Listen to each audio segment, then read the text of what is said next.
Hello, wrestling fans. I just got done watching NXT Takeover 36, and a very good show it was. Kicked off with a pre-show as we saw Trey Baxter go one-on-one with Ridge Holland, accompanied by the bruiserweight Pete Dunne. Right after the bell rings, Baxter hits a drop kick, putting Holland in the corner. Holland eventually hit I think it's called a Sambo suplex, unless I'm mistaken. Baxter retaliated with it, hitting a twisting jump kick. Holland puts Baxter down with the Northern Lights bomb, or the snow plow, as Al Snow put it, to get the victory. Then it was on to the main show as we kick it off with the $1 Million Man, Ted DiBiase. He comes out and he's got a garbage can with him, and out comes Cameron Grimes, who takes off his butler suit, and he's wearing $1 Million Man inspired attire. I won't say that 3 times fast. As Cameron Grimes challenged LA Knight for the $1 Million Championship, with the stipulation saying that if Grimes would lose, DiBiase would become Knight's butler. Grimes got an early advantage. He was on the apron while Knight was on the floor, and he hits a punt kick on Knight. Knight eventually took over on the floor. Grimes came back with a German suplex and a Hurricane Rana. Knight hits a top rope bulldog that Rick Steiner would be proud of, and then he hits Grimes with a burning hammer, where Grimes kicked out of that. Grimes hit the moonsault power slam he's known for. I don't know if he has a proper name for that. Knight showed tremendous ability and agility when he launched himself off the mat onto the top rope and gave Grimes a German suplex off the top rope. Grimes at one point puts Knight in the $1 Million Dream. Knight rams Grimes into the corner, but he held on. Knight tried the Bret Hart trick where he kicked off the second rope. Grimes kicked out and still held onto the hold. And then Knight used Grimes' momentum, and Grimes' face at the second turnbuckle. Eventually, Knight's out on the floor. He grabs the $1 Million Championship belt. He's going to bring it into play. The referee stops him.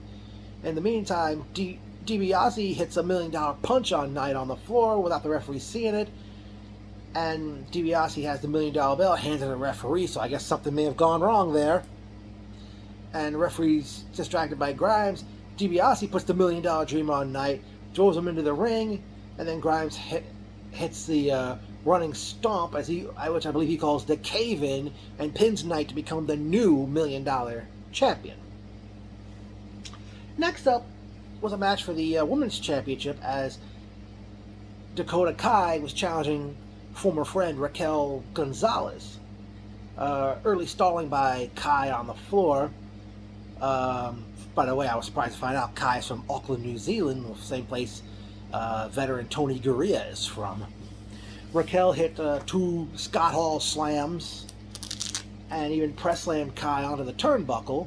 Kai retaliates with a Yakuza kick in the corner. Raquel comes back with what they call the sidewalk slam, but that was a finishing move that I remember done by the late Dino Bravo. I forgot his real name, by the way.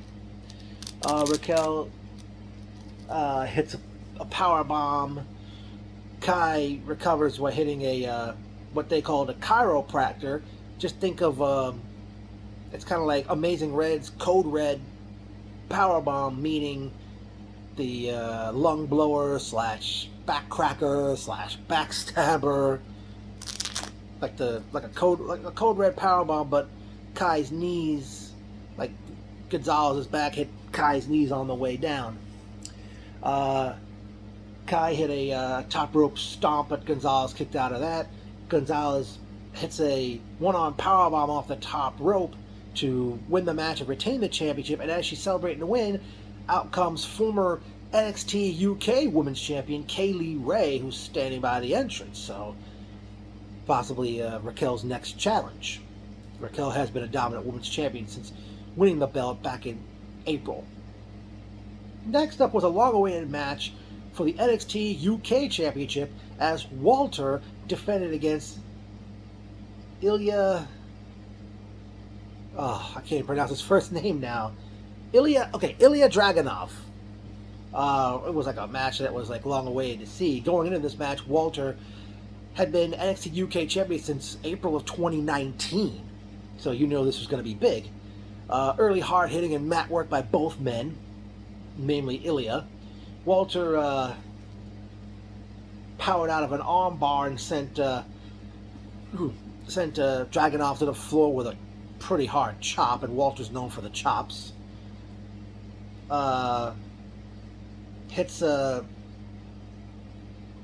Walter hits Ilya with a powerbomb on the apron, which was always a sick bump. Back in the ring, Walter hits a German suplex, applied an STF. Eventually, they have a slugfest. Walter hits a Sambo suplex. Walter hits a sick lariato. Ilya makes a comeback. Walter puts a sleeper hold on and does a sleeper suplex on Ilya. Ilya hit what was called they called a torpedo Moscow, which is like a charging headbutt to Walter's back while he was sitting on the mat. Ilya hits a superplex. Ilya kicked out of a powerbomb. Walter gave Ilya a second powerbomb, went to the top rope, hit a splash. Ilya kicked out of that. Ilya eventually puts Walter in a sleeper hold and hits like numerous strikes, and then he puts a sleeper hold on again, and Walter taps out, enabling Ilya Dragunov to become the new NXT UK champion, ending Walter's historic 2-year-plus reign as the NXT UK champion. Next up was the best of 2 out of 3 falls match, pitting Adam Cole against Kyle O'Reilly. The first fall was a straight-up wrestling match. Kyle got the early advantage. Adam used a jumping calf kick to put an end to that. Then Adam hits an Inzagiri. Kyle eventually hits a spinning lariato. The end of the first fall came when Adam Cole jumped off the top or second rope, attempting to hit Panama Sunrise, most commonly known as the Canadian Destroyer, but Kyle had it well scouted, backdropped Cole. Cole tried for a sunset flip, but Kyle grabs Adam's legs, dropped to his knees, and pinned him to win the first fall rather quickly. Then came the second fall, which was a street fight. Adam Cole used a chair on Kyle's ribs. Kyle puts Adam Cole seated in a chair, puts a garbage can over his head, and Kyle does a diving drop kick off the apron onto Cole, so had the trash can over his head. Let's see. Adam, back in the ring, worked over Kyle's ribs with the chair. Adam brought a kendo stick into play, and he hits one deep to right field, shall we say, and then he does a backcracker, backstabber / lung blower with the kendo stick around Kyle's neck. Kyle gave Adam a dragon screw leg whip into a chair that was set up in the ring. They hit each other with 3 kicks to the face. After the third time they hit each other with the kicks to the face, they're both down. Both men, Adam goes outside the ring, pulls a chain out from under the ring, and he's wrapping it around his fist. He comes back in the ring, and turned out Kyle did the same thing, and they're like having a slugfest with the chain wrapped fists on each other, and eventually both men drop their chains.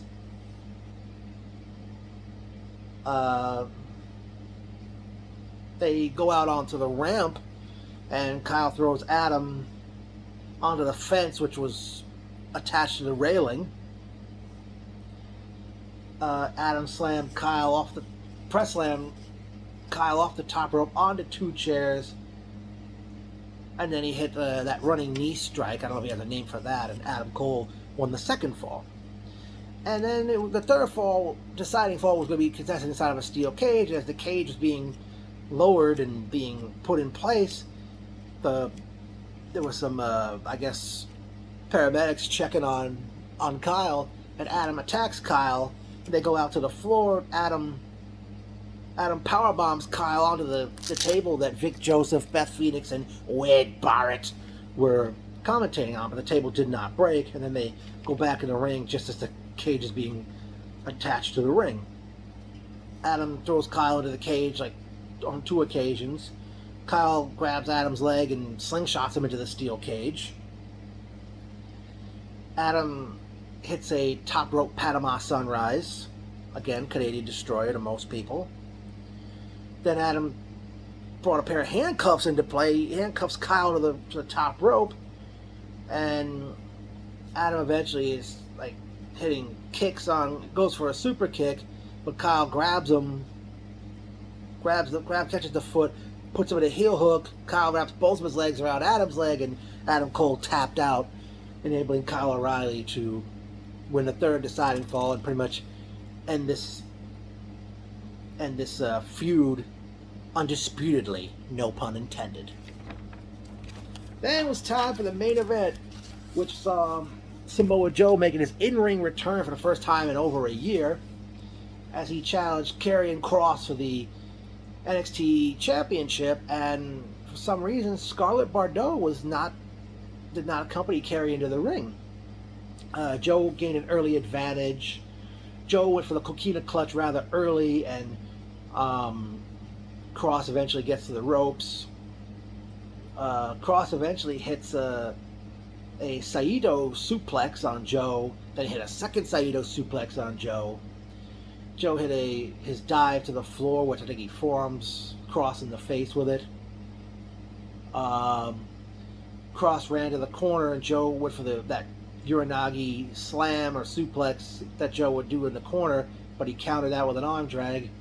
Joe eventually recovered by hitting a power slam. Joe hits his powerbomb submission combination, where he does a powerbomb, takes him over to Boston Crab, they put him in an STF, and then they had him in a crossface. Joe hits a belly-to-belly suplex. Joe hit a senton, and Kross kicked out. Joe hit a second senton. Kross kicked out of that.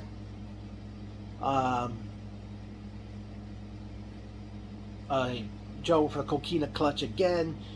Kross countered with an arm breaker. Then Kross put on his own show called the Kross Jacket or Straight Jacket, and Joe eventually broke out of that one, I believe. Kross was like positioned on the top or second rope. Joe hit a Uranagi on Kross while they're on the mat. Kross eventually was going to the top rope. Joe catches him with an Enziguri kick, and then Joe grabs Kross and gives him the Muscle Buster, and Samoa Joe pins Karrion Kross to become the new NXT champion. One thing I forgot to mention before the Joe Kross match, there was a promo by Legado del Fantasma. I apologize if I got that faction's name wrong. And they mentioned that they were having a 6-man tag with Hit Row this Tuesday night when NXT is on the USA Network.